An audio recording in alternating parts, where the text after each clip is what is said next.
kita tidak pernah memberikan apapun pada pejabat yang waktu menjabat Oke.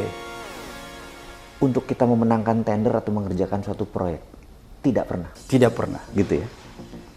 Tetapi, ini kan, tetapi pada saat dia tidak menjabat, mungkin ada lebih 100 mobil kita pernah berikan kepada mantan-mantan pejabat yang sudah tidak menjabat. tahun sudah tidak menjabat. Ya. Karena itu, pesannya pada junior-juniornya dia, udahlah kalau perusahaannya si Mardigu itu, kalau yang ini permudah aja, dia nggak ngeri loh. Tapi hari tua lo, umroh kita kasih ini, ngerti nggak maksudnya? Iya, ngerti banget. Nah, saya nggak tahu itu salah apa dosa. Tapi di tempat itu kita nggak pernah eksekusi. Jadi pada saat itu tidak pernah memberi, katakanlah uang pelicin atau memberikan fasilitas lain agar supaya perusahaan Pak Mardigu ini dimenangkan. Kalau bahasanya dimenangkan ketika melakukan itu jujur ya, sama sekali. Tapi mereka tahu. Karena mereka lihat seniornya yang sudah 5 tahun, yang umurnya udah 63, yang ada masalah kesehatan, kita drop. Diperhatikan ya ketika hari tuanya. Gitu. Dan itu tidak janji berapa yang didapat. Oke. Apa yang didapat. Kita pernah ada hitung-hitungan. Bahkan kita pernah nih tahun 98. Suatu hari kita udah ingat tahun berapa, 2010. Si Pak Anu tuh posisinya apa? Gitu. Wah, kita ingat ada satu proyek di Sumatera Selatan. Waduh, gimana kabar dia, nggak tahu gitu. Dari proyek dia ini, dia tuh ngajarin kita ini, ngajarin ya, gini, sehingga waktu itu harganya termurah, terbagus, dan negara diuntungkan. Ini orangnya harusnya kita beri sesuatu, padahal tuh 98 loh. Jadi dia memandu ya? Dia memandu, dia ini, karena waktu itu kita satu-satunya. Oke. Gimana caranya termurah? Kalau satu-satunya harusnya mahal, bener nggak? Iya. Tapi negara, ini orang baik nih, karena negara jadi dapat terbagus, kita jadi panjang kontraknya karena negara untung, gitu kan? Wah, ini orang kemana? Harusnya dapat tuh. Kita nyari rumahnya ngontrak di daerah Mampang. Kita kaget, ternyata dia menegakkan integritas. Waktu itu, maaf ngomong, waktu itu kita kasih Toyota. Wah, dia tolak dia. Ini true story ya. Jadi kita analisa. Jadi tunggu dulu. Jadi berarti sebenarnya masih banyak orang-orang baik ya? Banyak, kalau diperlakukan baik. Ya, karena kan tadi waktu dia menjabat, dia tidak minta apa-apa dari perusahaan Pak Mardigu. Itu pun setelah selesai, tadi Pak Mardigu katakan ketika dikasih, dia masih sempat nolak gitu kira-kira? Dia nolak. Jadi waktu kita kasih, apa nih? Dulu kan Bapak gini. Oh, enggak. Saya mau mengajarkan kau. Enggak, Pak. Bapak memberikan keuntungan kami itu luar biasa besarnya. Karena sejak saat itu kami mengenal ini gitu loh ya. Bukan indirectly dia memberikan benefit. Jadi kita menganggap kita kayaknya masih ada kayak kita ada beban bahwa lu tuh nilainya adalah sekian gitu. Dia tolak, akhirnya dia cuma minta uang setengahnya. Jadi itu sampai istilahnya kita mencoba memberikan haknya dia, versi kita ya. Iya, betul. Dia mempertahankan prinsipnya, itu keindahan tersendiri. Akhirnya dia ngomong sama junior-juniornya, itu perusahaan, saya nggak sebut perusahaan, ini gini, ini.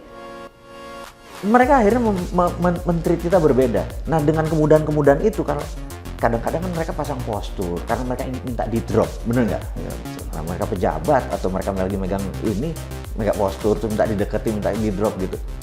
Kita nggak begitu, karena di lingkungan Pertamina terutama kita legend lah urusan begituan.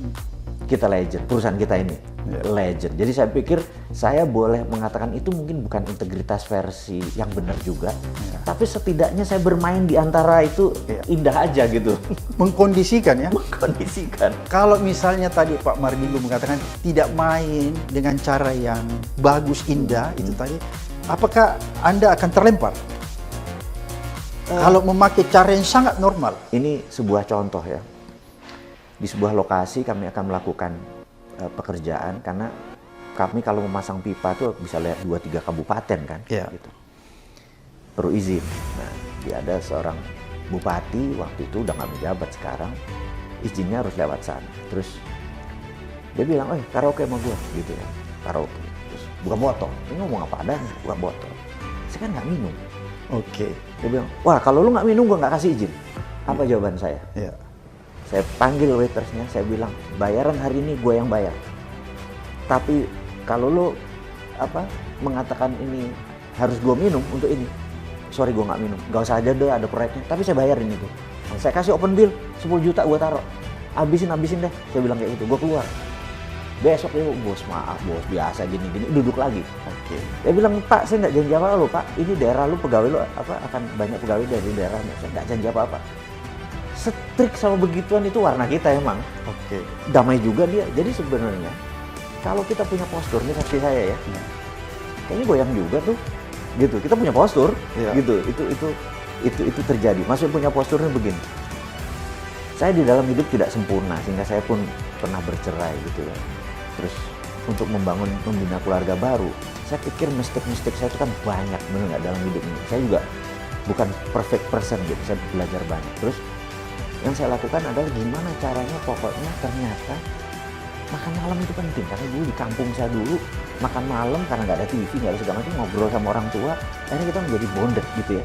Sekarang ini kan nggak, akhirnya saya wajibkan saya makan malam. Dan pernah suatu hari, mantan menteri kabinet yang lalu, dia memerlukan, kenalin gue dong sama seseorang mungkin jago cocok buat berapa BUMN gitu ya. Saya telepon teman-teman saya, lo mau nggak ini ketemu sama beliau gitu ya. Yaudah, kita ketemu di Hotel Fairmont gitu ya. Pak, saya nggak sebut namanya, tapi ini kan story-nya yang saya mau cerita. Begitu saya kenalin, udah jam 7, saya bilang, izin Pak Menteri, udah jam 7 saya pamit. Oh lu gila lu katanya, ini baru kenalan gue. Lu udah pada dewasa, bener nggak? Saya tinggal, karena itu waktu saya dengan keluarga. Toh poinnya udah dapet kan? Ya, poinnya udah dapet. Saya tinggal gitu. Jadi saya pikir, itu mereka tahu, mau itu, mungkin sama Pak Jokowi juga belum dipanggil kali ya. Kalau dipanggil di atas jam 7 malam, apakah gue pulang apa enggak, gue nggak tahu deh. Iya. Tapi emang itu komitmen saya, karena saya pernah salah. Gitu, jadi saya pikir di antara ini semua, umur saya banyak. Saya mungkin bukan husband yang baik atau parent yang baik, karena parenting dan fathering itu, itu skill baru itu buat saya. Istilah anak saya 4, yang paling gede udah 26, yang kecil udah 13, itu juga kayaknya nggak pernah perfect gitu. Jadi saya terus belajar tentang hal itu, karena menegakkan integritas ini kan dari rumah. Kan Bang Abraham Samad berkali-kali bilang, integritas itu adalah do the right thing when no one see you. Melakukan hal yang benar ketika orang tidak melihat. Betul sekali. Kalau orang melihat banyak, namanya pencitraan. Pencitraan. Dan itu banyak yang dilakoni orang sekarang ya. Pencitraan. Oh iya. Karena itu merasa lebih penting. Mereka merasa itu lebih penting. Tapi seseorang yang penuh integrity, itu menjadi second option. Yang lebih penting adalah begitu tidak ada siapapun yang tetap melakukan hal yang benar. Dan saya rasa juga gue nggak segitu perfect juga Pak. Harus belajar. Saya lagi belajar. Jadi kembali ke pelajaran saya di dunia highly regulated itu, memang kita harus bermain dengan menegakkan integritas, walaupun saya nggak bilang saya murni amat. Contoh, kadang-kadang kita untuk mengambil hati beberapa pegawai, gue minta dokumen ini dong gitu. Padahal kita cuma mau ngasih duit. Dokumen itu terus dikasih fotokopinya, which is biasa aja, terus kita kasih 2,5 juta. Padahal fotokopinya cuma berapa sih gitu. Padahal cuma kita mau ngasih. Jadi itu trik-trik kita gitu ya. Nah terus ternyata naik, satu hari dia jadi dirut di salah satu anak usaha. Kita PR aja dari bawah, langsung kemudahan itu tercapai. Psikologinya kita udah tangan di atas ke dia. Padahal kita nggak ngasih juga gitu. Cuman waktu dulu gitu, akhirnya dia kalau begitu ada problem, udah perusahaan ini ngerjain ini dong gitu ya. Nah itu akhirnya nah dulunya kan berarti kan dipiara. Iya. Ya saya pikir nggak tahu apakah itu life skill, apakah keterampilan kehidupan, kita ngambil hati orang, yang nggak tahu juga. Terus toto dia jadi juga mana kita tahu kan, 15 tahun lalu jadi gitu. Tidak pernah diperkirakan sebelumnya bahwa orang ini akan menjadi sesuatu sehingga diservis. Betul, itu. Ya, itu kan jadi lucky blow atau apa ya gitu. Kan begini Pak Mari. Ada kadang-kadang orang tahu persis tuh bahwa suatu ketika orang ini akan dipromosi menjadi seseorang yang sangat berpengaruh, punya posisi yang bisa menguntungkan nih perusahaan itu dipiara gitu. Makanya ada istilah dipiara dari bawah. Apa itu pernah terjadi? Oh pernah juga. Kalau itu pernah kira-kira ini racing star nih ya, kita piara itu banyak. Maksudnya gini, karena bekerja di sebuah institusi atau lembaganya kan itu aja, SDM dulu ada ya di bawah lembaga pemerintahannya, kemudian perusahaannya ya Pertagas, Pertamina, PLN itu kan di bawah itu. Kita bisa tahu racing star-nya mana kan gitu-gitu aja kan gitu ya. Bisa diprediksi Sudah bisa diprediksi karena bidang kita itu aja selama hampir 30 sekian tahun itu aja ya, hafal juga gitu. Terus yang ini geng ITB bener nggak?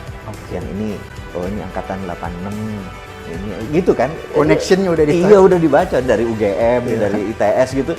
Memang ada kecenderungan kan yang di sini banyak dari alumni ini gitu kan.